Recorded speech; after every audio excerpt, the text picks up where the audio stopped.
À 7h44 sur BFM Business et sur RMC Découverte. Notre invité aujourd'hui avec Raphaël Legendre, c'est Iliane Moundi. Bonjour, vous êtes ingénieur en stratégie de résilience climatique. C'est la 50e vague de chaleur nationale qu'on subit ces derniers jours en France depuis 47. Pour la première fois de l'année, on a déjà enregistré 40 degrés.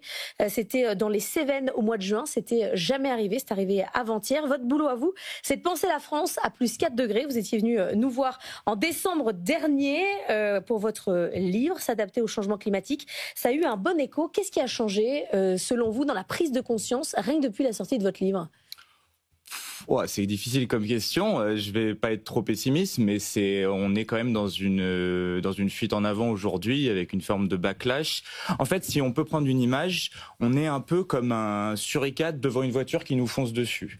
Et en fait, face à ces crises-là, on se retrouve paralysé. Alors que la seule chose à faire, justement, ça serait bouger. Si on prend ce petit graphique-là, je vous avais montré un graphique un peu similaire, mais dans une France 4 degrés, en fait, je vous ai mis plein d'infrastructures. Alors, il faut que vous me décriviez pour ceux qui nous écoutent à la radio. C'est un graphique du Haut Conseil pour le climat. Et en fait, ce que vous voyez sur ce graphique, c'est les fameuses bandes climatiques. Et vous voyez qu'en fait, le changement climatique, il a une caractéristique, c'est qu'il est arrêtable, mais irréversible. Dans ce cadre-là, tout ce qu'on a dimensionné, on l'a dimensionné sur des conditions climatiques passées. Il suffit de voir les scènes de tempête qu'on a vues. Moi, en arrivant dans votre studio, il y a tout qui est par terre. Encore hier soir, absolument. Voilà, vous me disiez que vous avez un pot de départ et vous avez été surpris sur votre terrasse. Bon, bah voilà. En fait, tout ce qu'on a construit, c'est sur des conditions climatiques passées. Or, le problème, c'est que le climat du passé, il ne reviendra jamais. Donc, il faut être rationnel. Il faut faire de l'analyse par scénario. Et il faut changer de paradigme absolument pour, en fait, ôter les fragilités qu'on a construites. Il faut faire bouger le suricate. Mais alors, bouger le suricate. Comment on fait ? Parce qu'on a aussi besoin d'espoir. Quand on voit sur le stress hydrique les chiffres qui ont été publiés hier, une France à 80% en stress hydrique d'ici 2035. Si on fait des efforts, ça sera 64%. Le suricate, il n'a pas envie de bouger quand il entend ça. Il se dit que ça sert à rien. Alors c'est une très mauvaise chose parce que si la voiture nous tombe dessus, la voiture nous arrive dessus. Il y a des mécanismes de peur qui s'enclenchent. Il y a 3 niveaux de peur. Le premier niveau de peur, c'est un niveau vert. On est OK.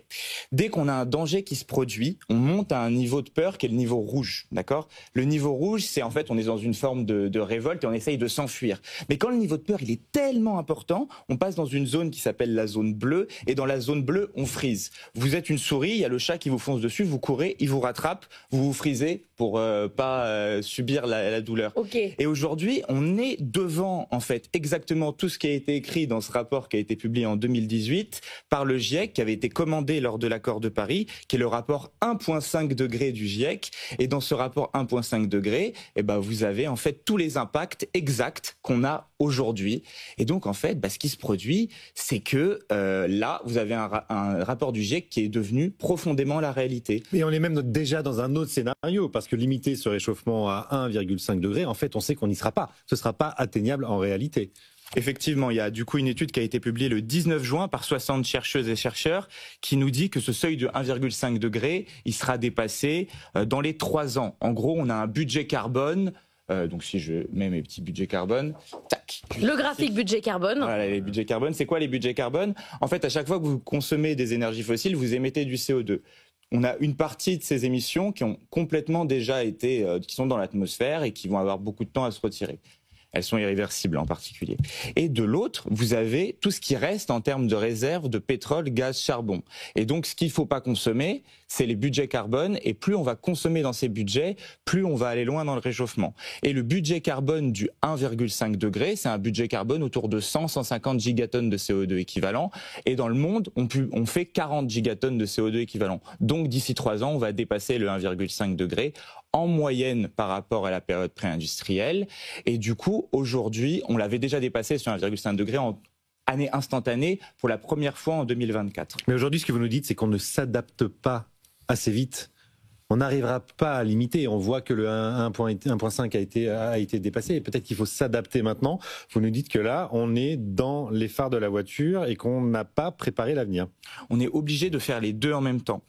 Il y a une chose qui est extrêmement importante. Là, je vous reprends un graphique des Échos quand même pour bien comprendre, puisqu'il y a quand même aussi une dynamique qui dit maintenant il faut s'adapter et que s'adapter, on ne pourra pas réduire. On va être obligé de réduire parce que ce que vous avez sur ce graphique, c'est les différents points de bascule, les typing points. C'est quoi ? C'est en fait des événements où on peut perdre le contrôle du système climatique. Celui qui est très connu, c'est le permafrost, par exemple.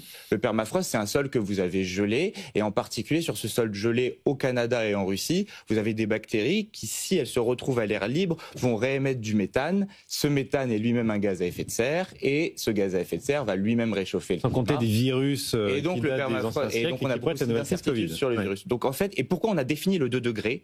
L'objectif de l'accord de Paris, c'est limiter le réchauffement climatique bien en dessous de 2 degrés et si possible à 1,5. La borne basse, elle est déjà fichue en partie, d'accord? Mais il faut absolument qu'on arrive à rester sous les 2 degrés pour être capable encore d'être en contrôle de notre avenir climatique.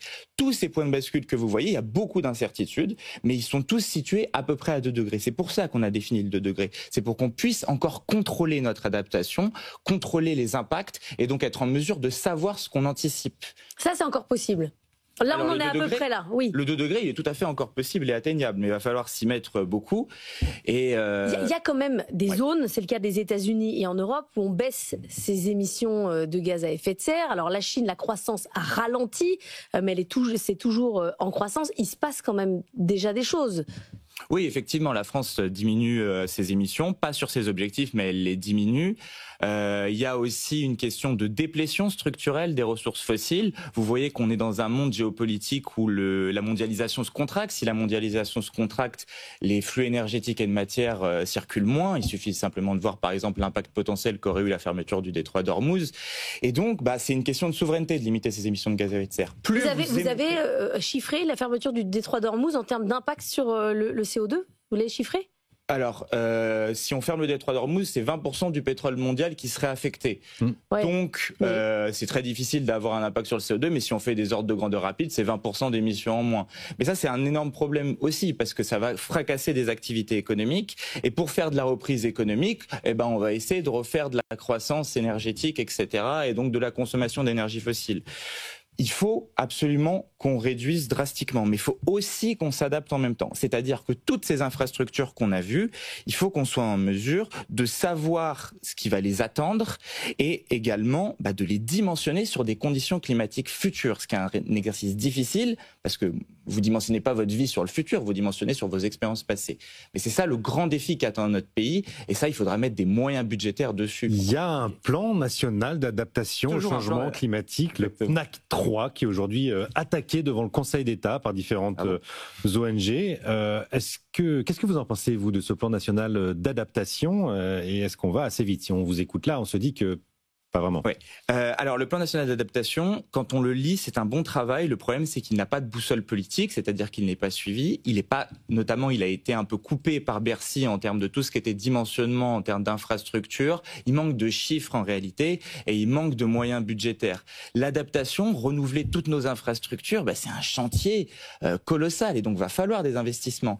Et cet investissement, il va permettre de nous prévenir de risques à l'avenir et d'impacts futurs. Il faut le rendre matériel, lui donner une matérialité politique et que ça devienne un chantier absolument prioritaire. Christophe Béchu, en janvier 2024, il me semble, ou 2025, il disait que le chantier d'adaptation, c'était un chantier du même niveau que celui de la reconstruction de la France post-45. Je suis d'accord avec ça. Il y a tout à reconstruire, il y a tout à réinventer, mais il faut se donner les moyens de le faire. Ouais. Compliqué dans le contexte budgétaire. Ouais. Il y a déjà des déplacés climatiques en France, il y a déjà des gens qui sont obligés pour des questions notamment d'inondation qui reviennent trop souvent de changer de lieu d'habitation. Est-ce que ça aussi, ça fait partie d'un plan? C'est-à-dire qu'il faut regarder les zones de France, parce que là c'est ce dont on parle, qui ne seront plus habitables dans les 20-30 prochaines années. Est-ce qu'on va rentrer dans une ère de migration intérieure? Oui. Ça, c'est vraiment le cas, effectivement. On va avoir des migrations intérieures. On va avoir notamment des migrations intérieures. Moi, je reviens de montagne. J'étais dans les Alpes pour une conférence. Et en fait, les territoires de montagne, ce sont des territoires qui vont être extrêmement impactés par le changement climatique parce que il y a 9 milliards par an de revenus qui sont liés à l'industrie du ski et du tourisme. Sauf que ça, le changement climatique, il a déjà dépassé les 2 degrés. Oui, les stations de basse montagne. Et pour 1 degré supplémentaire, vous avez 1 mois d'enneigement en moins à 1500 mètres d'altitude. Ouais. Ça veut dire quoi? Ça veut dire que vous allez avoir un territoire qui va être exactement comme une désindustrialisation. C'est-à-dire que si vous ne pensez pas à la bifurcation, que vous faites des fuites en avant, c'est-à-dire que vous investissez par exemple dans des canons à neige qui sont des formes de méga-bassines de montagne Et ben, dans une pénurie, vous accaparez une ressource et donc vous accélérez fondamentalement le problème. Alors que tout cet argent qu'on génère, il faudrait qu'on arrive à le faire basculer vers des formes d'adaptation et changer surtout de paradigme. Je vous mets ce petit graphique. Ça sera le dernier. Ça sera le dernier, il est un peu compliqué, mais il faut le comprendre bien. Il y a deux axes. Il y a un axe, c'est celui de la performance économique en particulier. C'est faire le maximum avec le minimum. Et l'axe que vous avez en haut, c'est l'axe de la robustesse. La robustesse, c'est quoi? C'est en fait rester stable dans un monde fluctuant. Notre monde, il devient fluctuant. Les extrêmes climatiques d'hier deviennent la normale et laissent place à d'autres extrêmes. Et dans ce cadre-là, quand vous faites de la performance, au début du graphique, donc quand vous êtes dans un monde en relative abondance énergétique, en stabilité climatique, et ben, quand vous faites un point de performance, vous arrivez à diversifier. Sauf que quand vous commencez à suroptimiser tous vos systèmes et que vous rentrez dans un monde fluctuant, à chaque fois que vous optimisez un système, vous créez des fragilités. Si vous n'avez qu'un objectif dans votre vie, au moment où cet objectif s'effondre, tout se casse la tête. Et du coup, dans un monde fluctuant, chaque point de performance va se traduire par une dégradation de la robustesse. Et donc, il faut arriver à penser autre que gain d'efficacité économique, que ce soit dans nos entreprises, mais aussi dans nos territoires, pour faire des gains de robustesse. Comment on fait des gains de robustesse? Eh ben, au lieu de faire de l'uniformisation pour faire de la performance, on fait de la diversification, on rajoute de la lenteur dans nos organisations, pour le cycle de l'eau notamment, qu'il faut ralentir pour battre le stress hydrique, et on fait de la redondance dans nos organisations économiques. C'est un peu de décroissance, pour résumer. C'est pas exactement de la décroissance, c'est vraiment une autre croissance. Avoir un impact, vraiment être factuellement capable d'anticiper des choses qu'on n'avait jamais anticipées, jamais vues, et capable aussi d'intégrer l'incertitude et le chaos dans nos modèles d'affaires. Objectif, faire mieux que les suricates face à la voiture qui arrive. Ah oui, il faut bouger de la voiture. Absolument, c'est notre objectif. Merci d'être venu ce matin. Eliane Moundib, ingénieure en stratégie de résilience climatique.